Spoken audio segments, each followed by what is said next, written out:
Buenas noches, bienvenidos a Noticias Caracol Edición Central. La Fiscalía avanza la identificación de los restos que corresponderían a Fidel Castaño Gil alias Rambo. De acuerdo con la investigación, el testimonio de Jesús Ignacio Roldán alias Monoleche fue clave para ubicar el lugar en donde estarían los restos. El ente acusador aseguró que el 90% de las pruebas corresponden al fundador de las autodefensas en Córdoba y Urabá. Así terminarían 20 años de incertidumbre luego de su muerte. El hallazgo de los restos se produjo en una fosa común ubicada en el municipio de San Pedro de Urabá, vereda Santa Catalina. Paradójicamente, en esta finca de propiedad del mismo Fidel Castaño, denominada Casa Loma. Los restos serán sometidos en los próximos días a un cotejo de ADN.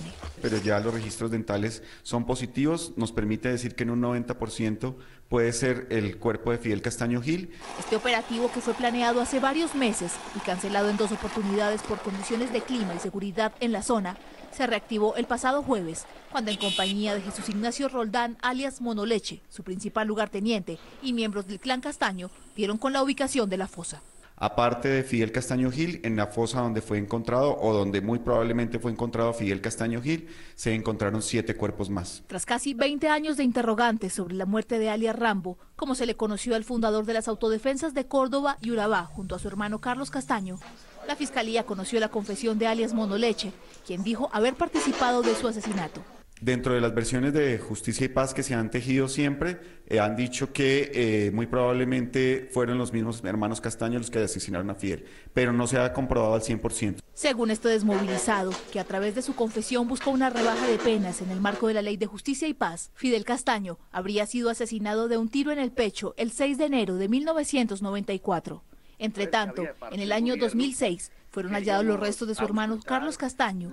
Aún es incierto el paradero de Vicente. Esto es lo último de Noticias Caracol. Hace pocos minutos, la policía informó que fue capturado uno de los hombres señalado de asesinar a un joven hincha del Nacional en una estación Transmilenio aquí en Bogotá. Vamos en vivo con Juan Carlos Pardo. Juan, ¿qué es lo último? Buenas noches. Buenas noches, Juan Pablo. Lo último que se conoce sobre este tema es que hombres de la SIJIN, de la Policía Metropolitana de Bogotá, llegaron hacia un lugar en el sur de Bogotá y lograron la captura de este hombre que, según las autoridades, sería el responsable de la muerte del hincha del Atlético Nacional, Carlos Medellín. Esto en la estación de Transmilenio Ricaurte, de Transmilenio, carrera 13 con NQS. Pues este hombre fue capturado y posteriormente traído acá a este lugar, a las instalaciones de la SIJIN, y de aquí en algunos minutos será trasladado para ser seguramente en los juzgados de Palo Quemado, aquí muy cerca en Bogotá, la legalización de captura. Este sujeto fue identificado como Wilmer Chacón Álvarez, alias Canalla, y es precisamente este hombre el que será trasladado en algunos minutos para presentarlo ante un juez de garantías. Desde el centro de Bogotá, Juan Carlos Pardo, Noticias Caracol. Esta es una noticia en desarrollo de Noticias Caracol. 3 sacerdotes murieron en las últimas horas víctimas de los delincuentes en el Valle del Cauca y en Antioquia. El primer caso se registró en el municipio de Roldanillo, donde 2 religiosos fueron asesinados, al parecer por robarles la limosna. En la capital de Antioquia, un religioso murió a manos de un ladrón que intentó atracarlo. Estamos cubriendo esta noticia desde todos los ángulos. Estamos en Medellín y en Roldanillo, pero vamos primero al norte del Valle del Cauca con Yanio Díaz. Yanio, ¿quiénes son las víctimas y qué pistas tienen las autoridades? Buenas noches. Buenas noches, se trata del sacerdote Bernardo Echeverry, de 69 años, y de Héctor Cabrera, de 29 años. Las autoridades hasta el momento pues no han realizado ninguna captura sobre los responsables de la muerte de estas 2 personas. Sin embargo, en este momento se analiza un video en el que 2 personas al parecer salen corriendo de la casa cural. En las últimas horas se presentó una Eucaristía por el descanso de estas 2 personas aquí en el municipio de Roldanillo. Hay dolor entre los familiares de los 2 sacerdotes que fueron asesinados en la casa cural de esta parroquia en Roldanillo Valle, cuando, según las autoridades, 2 hombres los asaltaron para robarles el dinero de la ofrenda. Por la misericordia de Dios, descansen en paz. Amén. El primo del sacerdote Héctor Fabio Cabrera dijo que el religioso de 29 años de edad se había ordenado hace año y medio y su objetivo era servir a la comunidad. Era como la misión de él, como ser un guía espiritual, un guía que le sirve a la comunidad. Por su parte, el sacerdote Fabio Jaramillo habló de la trayectoria del padre Bernardo Echeverry, de 69 años, quien durante toda su vida le sirvió a la iglesia. Él fue ordenado en 1969, entonces imagínese usted cuántos años de servicio a la diócesis. Aunque rechazó la muerte de los dos religiosos, habló de perdón hacia quienes cometieron este crimen y les pidió que se entreguen. Sería como lo más justo que se entregaran porque son culpables de algo, y le pedimos que ni la gente les guarde rencor porque caeríamos en el mismo nivel de ellos. Por su parte, la policía señaló que existe suficiente material probatorio, ya que uno de los homicidas habría resultado herido durante el asalto. En esa defensa se devela que uno de estos sale herido. Se denota de esta manera porque en los caminos, en los recorridos de huida, hay un importante material de sangre, al igual que las huellas digitales, las cuales se han tomado. Las autoridades están ofreciendo 35 millones de pesos como recompensa a quienes den información que conduzca a la captura de los homicidas. La comunidad afectada y conmovida por toda esta situación en la que murieron estos dos sacerdotes programaron una marcha para las 7 de la noche. Sin embargo, por cuestiones de lluvia, por la situación climática, la han aplazado hacia las 8 de la noche, pero han dicho que la van a hacer en apoyo a la familia de estos sacerdotes. Información desde Roldanillo, norte del Valle, Yanio Díaz, Noticias Caracol. Yanio, muchísimas gracias. Y precisamente en un hecho similar en Medellín, un sacerdote anglicano murió tras ser atacado con arma blanca por un delincuente que ingresó a su vivienda, según las primeras versiones, para robarlo. Vamos en vivo con Beatriz Rojas. ¿Qué pistas tienen las autoridades sobre el responsable de este crimen? Beatriz, buenas noches. Juan Pablo, buenas noches. Las autoridades hasta el momento no han hablado de unas pistas específicas para dar con el paradero del responsable de este hecho. Lo que sí aseguran es que de la casa salió un joven bastante asustado cuando la comunidad intentaba llamar a la policía para saber qué había pasado con el sacerdote, que no aparecía desde las horas de la mañana. Pues este hombre intentó escapar, la comunidad lo retuvo por un tiempo, pero finalmente se lanza a una cañada para no ser capturado por las autoridades. En esta casa ubicada en el barrio Manrique, en el oriente de Medellín, las autoridades encontraron el cuerpo del sacerdote anglicano que fue asesinado por un hombre armado, quien al parecer intentó atracarlo. Tenemos la información de que fue hoy alrededor de las 11 de la mañana, es un sacerdote anglicano entre unos 48 y 50 años de edad. Tenía una discapacidad, fue por arma blanca, fue encontrado en su domicilio. Según la información de la comunidad, unos vecinos cercanos a esta casa intentaron detener a un hombre, quien al parecer habría sido el autor del homicidio. Se tiró por encima de ese carro, ellas cogiéndolo, pero de todas maneras se le sacó. Voló y por allá por el lado de los edificios hay una quebrada, es que se tiró allá.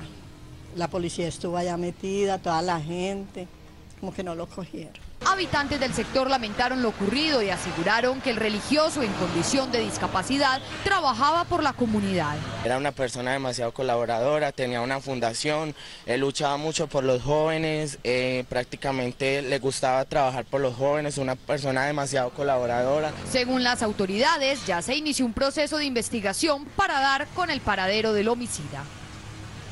La comunidad está bastante angustiada por el hecho. Dicen que desde hacía 1 año y medio este sacerdote vivía en este barrio, era bastante querido, muy allegado a los jóvenes, también a las personas en situación de calle y a toda la comunidad, dispuesto a servir siempre al barrio Manrique, nororiente de Medellín. Beatriz Rojas, Noticias Caracol.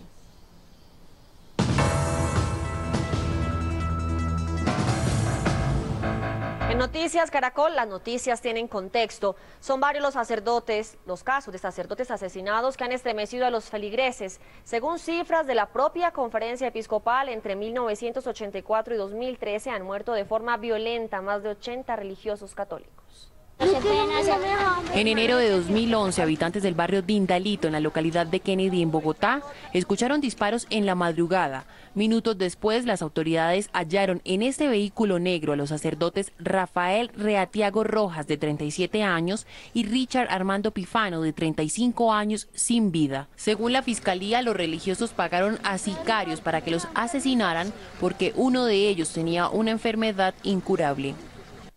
En mayo de 2011, el asesinato del padre Gustavo García estremeció al país. El religioso fue apuñalado por robarle su celular justo después de bajarse de un bus en la calle 26 con avenida 68 en Bogotá. Gustavo García se había ordenado como sacerdote en el 2007 y era el capellán de la Universidad Minuto de Dios y asesor de varias comunidades juveniles. En junio de 2013, en un vehículo rojo, fueron hallados sin vida los sacerdotes anglicanos Germán Giraldo y Marco Rodríguez, quienes habrían sido asesinados por dos hombres que minutos antes habían abordado el carro. Según la hipótesis de las autoridades, los anglicanos fueron atacados por robarles 200 millones de pesos.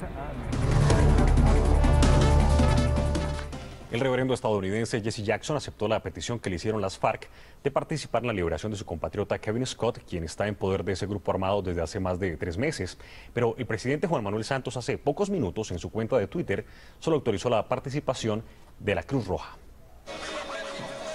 Tras el anuncio de la ex senadora Piedad Córdoba de no participar en la liberación del ciudadano norteamericano Kevin Scott, las FARC, a través de un comunicado, pidieron la mediación del religioso estadounidense Jesse Jackson en la misión humanitaria. Solicitar al reverendo Jesse Jackson ponga a disposición de este empeño su experiencia y probidad para hacer expedita la liberación de Kevin Scott. Y es que precisamente el reverendo Jackson está en La Habana. Allí se reunió con los negociadores de las FARC y anunció que aceptó la petición de la guerrilla y que viajará a Colombia en los próximos días. Aceptamos este deber y esta oportunidad para rendirle un servicio al señor Kevin Scott, a su familia.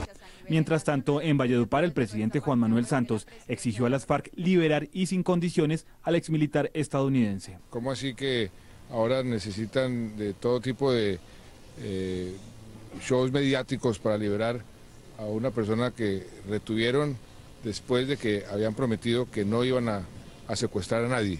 Kevin Scott estaba en poder del grupo guerrillero desde el pasado 20 de junio, día en que la guerrilla se lo llevó del municipio El Retorno, en el Guaviare. Colombia decide. Elecciones 2014. El presidente Juan Manuel Santos criticó la alianza entre el Partido Verde y los progresistas. El jefe de Estado también se refirió a la salida de los verdes de la Unidad Nacional e hizo un llamado para que integrantes de esa colectividad continúen a su lado. Las críticas del presidente Juan Manuel Santos fueron durante el Acuerdo para la Prosperidad de Valledupar. Allí cuestionó la unión entre progresistas y el Partido Verde. Yo no sé qué tipo de principios o de programas pueden salir de una alianza entre Peñalosa y Petro, no me la imagino. Pero el jefe de Estado fue más allá y las comparó con lo que serían otras alianzas en el país. Además puso en duda los principios de esos acuerdos políticos. O una alianza entre Pastrana y José Obdulio, o una alianza entre los aspirantes al Senado Uribe y Robledo.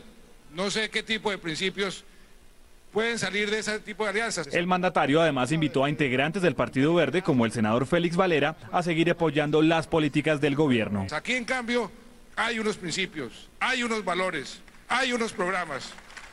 De manera que espero que se quede aquí, querido senador. Santos negó además que sus declaraciones sobre las alianzas sean una participación en política. ¿Cómo así que la oposición ataca al gobierno en todas las formas posibles y el gobierno no se puede defender? Estamos en una democracia.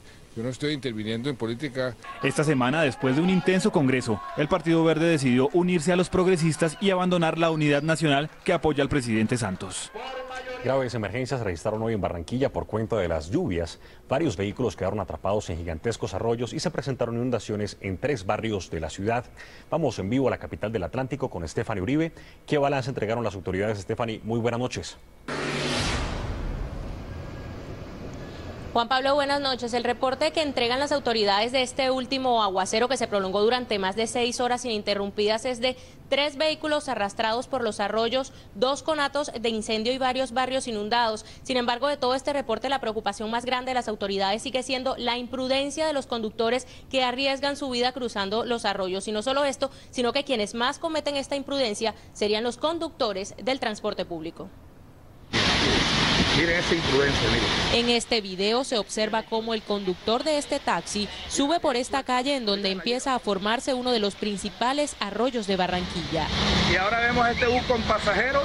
Seguidamente, este bus intermunicipal, en contra de la corriente y por la misma vía, continúa su recorrido bajo la lluvia.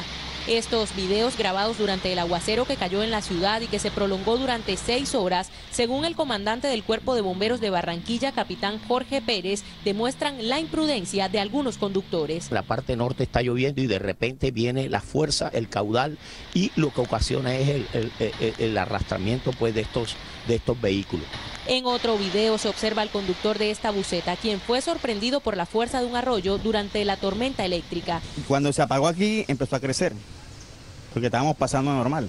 Las autoridades señalan que quienes más se exponen en los arroyos son los conductores de transporte público, arriesgando no solo sus vidas, sino la de los pasajeros. Por la irresponsabilidad de estos conductores que se le lanzan a los arroyos. En Barranquilla cualquier arroyo, por muy pequeño que sea, es demasiado peligroso. Las fuertes lluvias en Barranquilla provocaron inundaciones en 3 barrios de la ciudad. Y la recomendación de las autoridades sigue siendo la misma: no cruzar por los arroyos cuando esté lloviendo y tampoco transitar ni estacionar los vehículos por las vías que ya se conoce bajan con fuerza estas aguas. Información que registramos desde la capital del Atlántico. Stephanie Uribe, Noticias Caracol. Llamado a la precaución, Stephanie, gracias. Más de 1000 hectáreas de cultivos fueron arrasadas por una fuerte granizada que cayó en las últimas horas en Piendamo, Cauca. El fenómeno natural acabó también con decenas de invernaderos. Estas imágenes muestran la magnitud del temporal. Cerca de 2000 productores resultaron afectados. El fenómeno natural también perforó grandes invernaderos que protegen cultivos de flores y tomate. Las autoridades de Piendamo hicieron un llamado al gobierno nacional para que envíe ayudas e insumos agrícolas que permitan la reactivación del sector en este municipio. Y las consecuencias del incendio en una polvorería de Tenjo, Cundinamarca, no paran.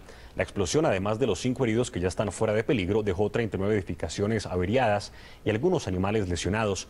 El alcalde del municipio aseguró que la fábrica de pólvora tenía los permisos del Ministerio de Defensa para manipular este tipo de elementos. Los más afectados con la explosión de la polvorería fueron los propietarios de esta finca. En el establo, que quedó completamente destruido, había más de 40 caballos de paso fino. Al menos 15 de ellos resultaron heridos. Además, vacas, perros y gallinas que huyeron por las constantes explosiones se perdieron. Hubo una preexplosión, todo el mundo sale a correr. Obviamente la gente por sus vidas va, pero los caballos no tenían quien les abriera. Los empleados aseguran que la gente corría, pero nadie pudo auxiliar a los animales. Yo le pude abrir las pedreras a los caballos, uno se las abre, pero en ese momento no hubo tiempo de nada, lo que era correr. Decenas de viviendas como esta resultaron afectadas por la caída de partes de los contenedores de la polvorería. Que caían elementos y volaban. Entonces les desentejó la casa y todo, y mi hermano hace poco arregló su casita. El alcalde de Tenjo, quien visitó la zona, aseguró que la polvorería tenía los permisos de funcionamiento y que por fortuna no hubo víctimas fatales. Ellos tienen permisos del Ministerio de Defensa, tienen permiso de manejo de explosivos, se nota que tienen los protocolos para manejar emergencias. Según el censo preliminar de las autoridades, la emergencia dejó 5 personas heridas que ya están fuera de peligro y 39 edificaciones averiadas. Una banda de extorsionistas que cobraba más de 560 millones de pesos al año a conductores de colectivos en Bogotá fue desarticulada por el Gaula de la policía. En video quedaron registrados los momentos en los que extorsionaban.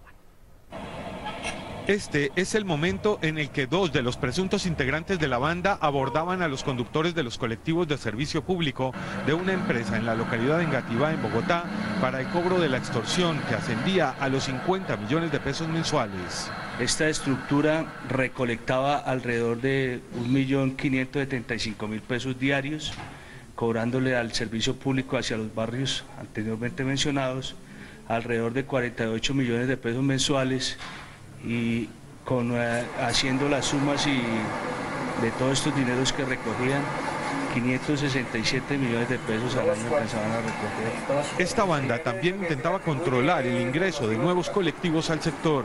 También tenían un permiso que estaban otorgando ellos, entre comillas, para poder entrar a la zona, que cobraban entre 6 y 8 millones de pesos como franquicia para poder ingresar a la zona. De acuerdo con el Gaula de la policía, los delincuentes amenazaban a los conductores y les anunciaban que dañarían sus vehículos si no realizaban los pagos de las extorsiones. Esta es una noticia en desarrollo de Noticias Caracol. Gracias por seguir con nosotros. Crecen los accidentes de tránsito por culpa de peatones imprudentes en Medellín. Noticias Caracol obtuvo videos de cámaras de seguridad que muestran la manera en que los ciudadanos ponen en riesgo sus vidas. Alarmadas se encuentran las autoridades de Medellín al ver las imprudencias de decenas de peatones que quedaron registradas en varias cámaras de seguridad. Este video, por ejemplo, registra el momento en que este hombre cruza sin ninguna precaución una de las autopistas más congestionadas de la ciudad. En el recorrido, al peatón se le cae su gorra y sin ninguna precaución y sin pensarlo dos veces, decide devolverse por ella, arriesgando por completo su vida. Este otro hombre también arriesga su vida. En su osada acción decide cruzar 4 carriles de una importante vía, ignorando por completo el semáforo que tiene a pocos metros de distancia. Este otro video registra a una pareja caminando por el separador. Durante varios minutos intentan cruzar la calle, pero al verse en riesgo, cambian de decisión y se dirigen hacia el semáforo. Según las autoridades, en lo que va del 2013, 96 peatones han fallecido en las vías. Entonces hay que dejar la pereza, hay que hacer ejercicio, inclusive eso es salud. Subir un puente es salud para una persona. Entonces, en ese sentido, convocar a todos los ciudadanos para que utilicemos los puentes peatonales y crucemos la vía de manera segura por las cebras. Según las cifras de la Secretaría de Tránsito, el 46% de las muertes en las vías son de peatones. 7:48 de la noche, un hincha del Once Caldas fue víctima de un hecho de violencia en norte de Santander. Según sus amigos cercanos, el joven fue atacado por un grupo de hombres que lo golpearon y lo agredieron con un arma blanca.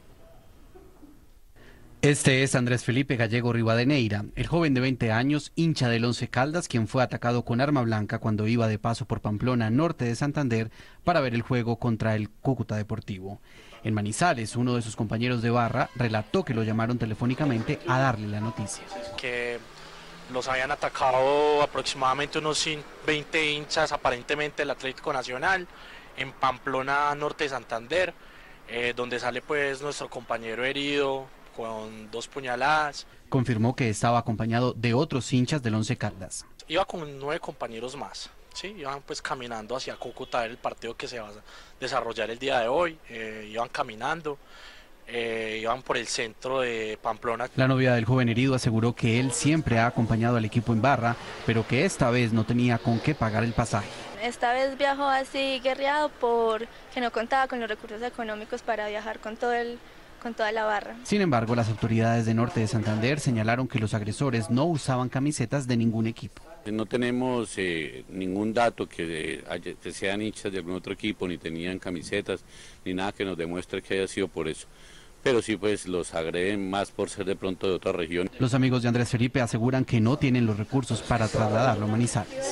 El ejército dio de baja a alias Jacinto Cabecilla de las FARC, responsable de abortos y reclutamiento de menores de edad en Caldono, Cauca. En la operación fueron abatidos otros 3 guerrilleros que se encontraban con el Cabecilla. En la acción militar fue capturada una mujer de 20 años, mientras que una menor de edad de 14 años fue rescatada. Después de la caída de la red de la empresa Claro en días pasados, la compañía de comunicaciones envió un mensaje de texto a sus usuarios afectados, compensándolos con 5 minutos gratis. La Comisión Reguladora de Comunicaciones aseguró que ya tiene la lupa puesta en este caso. Jefferson Bonilla fue uno de los 27 millones de usuarios afectados por la caída de la red de Claro el pasado miércoles. A él le llegó este mensaje de texto compensándolo con 5 minutos, pero asegura que no los disfrutó completos. Hice una llamada, no llevaba los 3 minutos, se me cortó y no alcancé a usar los 5 minutos de compensación. El director de la Comisión de Regulaciones de Comunicaciones, Paulo Márquez, aseguró que en promedio el tráfico de llamadas es de 129 millones de minutos desde las 4 hasta las 8 de la mañana, tiempo de la falla de comunicación de Claro. Antes en el país estos eventos pasaban y no había compensación. Nosotros establecimos este régimen regulatorio y a pesar de que aún no está vigente, porque entra en vigencia en el año 2014, la empresa voluntariamente lo hizo. Pero si usted no se siente satisfecho, hay otras opciones para quejarse, asegura el comisionado. Puede acudir ante la Superintendencia de Industria y Comercio y con eso pues recibir la compensación que cree que es la adecuada y utilizar otros mecanismos que establecen la regulación, como por ejemplo darse de baja del servicio o pues terminar unilateralmente el contrato. El presidente de Claro, Juan Carlos Archila, anunció en días pasados que la compensación tendrá una inversión de 18.000 millones de pesos y será entregada en minutos a los usuarios activos de la empresa. Hasta el 31 de enero del próximo año podrán los colombianos renovar su licencia de conducción. Esa fue la petición que realizó el Ministerio de Transporte a los alcaldes del país. El viceministro de esa cartera, Nicolás Estupiñán, aseguró que a pesar de que los conductores están haciendo el cambio del pase, aún faltan cerca de 2,5 millones de conductores. Tenemos otros casos como el de Bogotá, donde la gente está acudiendo de manera masiva, pero todavía no está saturando la capacidad instalada. Tenemos otros casos como por ejemplo el caso de Cali, donde la gente no está yendo de manera juiciosa a renovar sus licencias. Por lo tanto, le estamos diciendo a los secretarios de tránsito y a los alcaldes, lo primero es sugerirles que continúen con esta jornada de pedagogía hasta el 31 de enero del año entrante. Y estas fueron las noticias. Nos vemos a las 12:30 del día con una nueva edición informativa. Ya ven sábados felices, esto es Noticias Caracol, Primero Noticias. Feliz noche.